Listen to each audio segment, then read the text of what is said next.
আসসালামু আলাইকুম। আপনারা অনেক কমেন্ট করেন ভাইয়া হচ্ছে কারেন্ট অ্যাফেয়ার্স কি সব পড়তে হয়?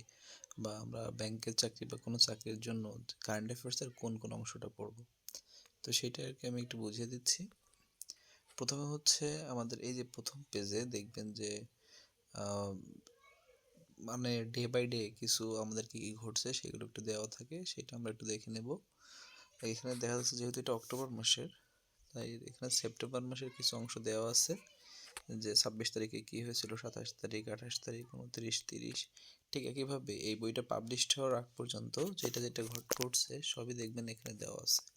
তো প্রথমে আমাদের কাজ হবে হচ্ছে এই যে ২৭ তারিখ পর্যন্ত সবগুলো আমরা দেখে ফেলবো।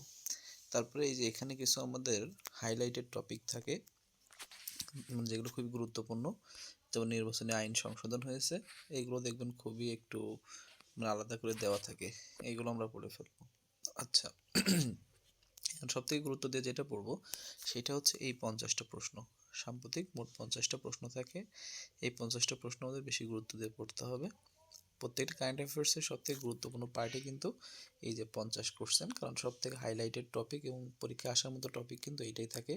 এবং অন্যান্য যে বইগুলোতে থাকে সেগুলো কিন্তু এখান থেকেই আর কি কালেক্ট করে আর কি বইটা তৈরি করে রিসেন্ট এগুলা। আর একটা হচ্ছে সাম্প্রতিক প্রশ্ন উত্তর, এই যে পার্টটা মানে একটা হচ্ছে অবজেক্টিভ আকারে, একটা হচ্ছে রিটেন আকারে আর কি দেওয়া থাকে। মোটামুটি এই কয় পেজ পড়লে হয়ে যাবে, অর্থাৎ 8 পেজ পর্যন্ত।